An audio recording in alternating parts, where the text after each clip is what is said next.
Zonja Luarasi, keni marrë një rezultat mjaft të lartë, gati të papritur, por dhe të frikshëm si temi.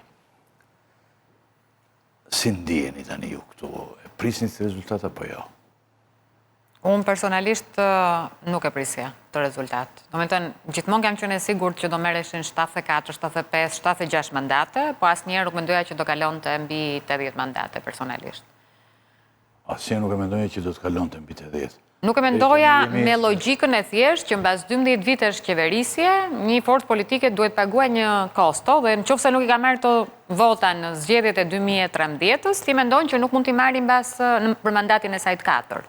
Kjo është logjika, por në fakt rezultatet treguan absolutisht të kundërtën e asaj që mendoja unë edhe shumë njerëz si puna ime. Po, tani po kalojnë disa orë dhe njeriu kthjellohet, ftohet pak dhe mendon, pse thua ti ndodhi kjo? Unë mendoj që ka shumë arsye. Do me thënë, dhe arsyet kanë lidhe me pjesën që unë prapë mendoja Partinë Socialiste fituese, se prapë dhe me 76 mandate, prapë ishte një fitore super e rëndësishme.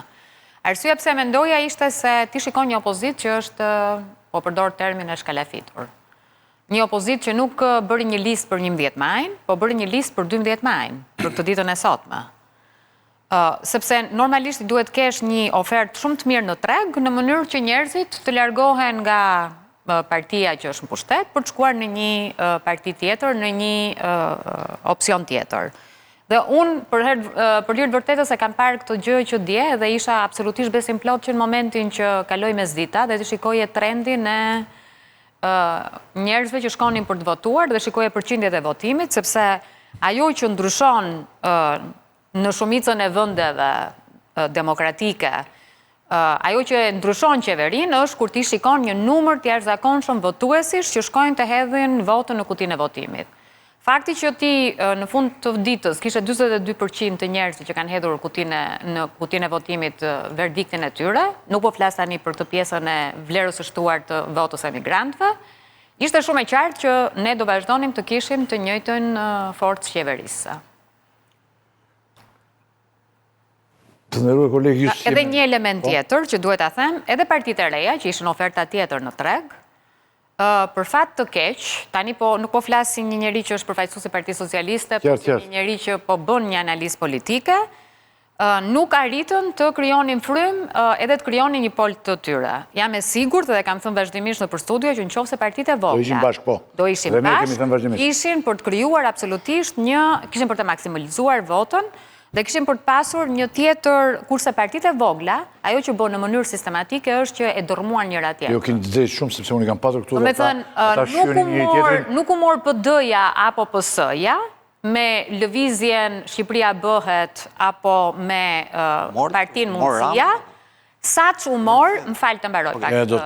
E vërtet është, po them, nuk u morën ata aq shumë, sa që u morë Partia Mundësia me lëvizja bashkë me njëri tjetrin. Do me thënë, deklaratat e dy përfaqësuesve të lëvizjeve, Shqipëria bëhet, pra Adriatik Lapaj dhe Zoti Agron Shehaj, të dy e masakruan njëri tjetrin dhe ishte një nga trendet e rrjeteve sociale. Kështu që për këtë arsye them që nuk u motivuan aq shumë Zoti Berisha dhe Zoti Rama për të marrë me partitë e vogla, se dëmin ja bën në mënyrë spektakolare njëra tjetrës. Okej, por kolegët tanë, një pjesë, jo e madhe, mendojnë që ka dhe një anë tjetër të medaljes.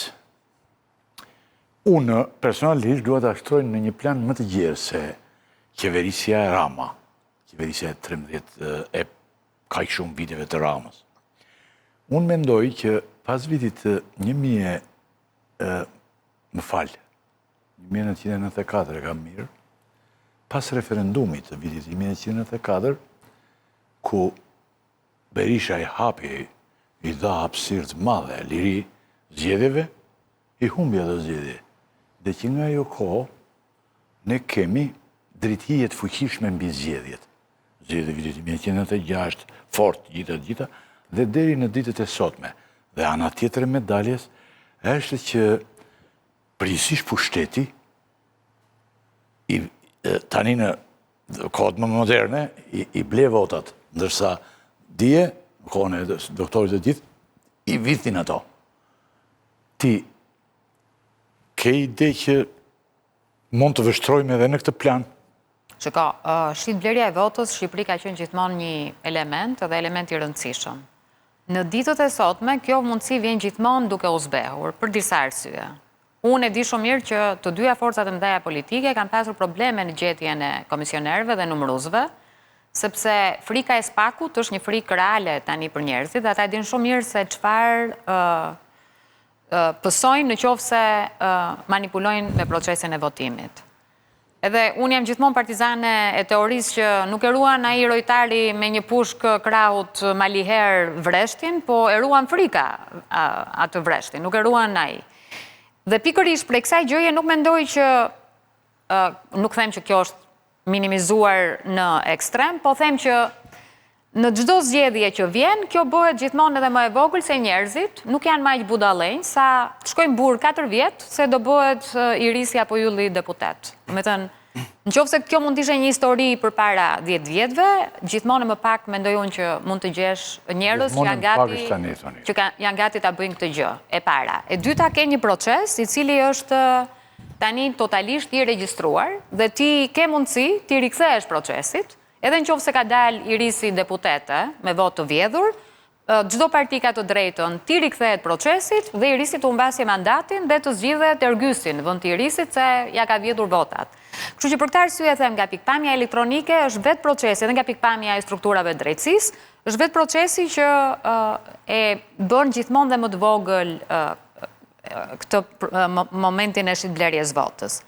Pastaj elementi më i rëndësishëm është fryma që ti krijon për të ndruar pushtetin. Tani nëse në njëri nga ju në studio mendon se me një listë me zotin Noka, zonjën Vokshi, zonjën Topalli, me gjithë respektin për kandidatët e Partisë Demokratike, kur ti ke njerëz që kanë fituar në mënyrë masive primaret dhe nuk i gjen ata njerëz në listat e PD-s, mendoj që ti vetë me dorën tënde ke bërë listën më humse të më. Qartë, e batë shpjegimin në fillim. Mund pyeta për këtë, çfarë shena në të medalë, po dhe ndoshta ju kaq mund thoni. Anton? Për cilën nga këto tani? Se ka shumë gjëra që folëm. Së pari njëherë, jo, ne kemi biseduar gjithësisht bashkë. Jo, këto që tha Irisi them se... Në këto që tha Irisi... U fol cilësinë e zgjedhjeve? Po, për cilësinë e zgjedhjeve, dhe... Kemi dhe, në do flasim më vonë. Kjo është fajta që në atakon ne, më shumë se çdo gjë tjetër, s'ka rëndësi kushtiton në qoftë se ky është vullneti i njerëzve. Qartë. Po është ky vullneti i njerëzve. Ne sot pam një raport të vëzhguesve ndërkombëtar, i cili foli për një proces konkurrues, transparent, në përgjithësi të pranueshëm. Dhe një vëzhgues normal i huaj, kur shikon procesin zgjedhor në Shqipëri, e ka shumë vështirë të dallojë çfarë nuk shkon.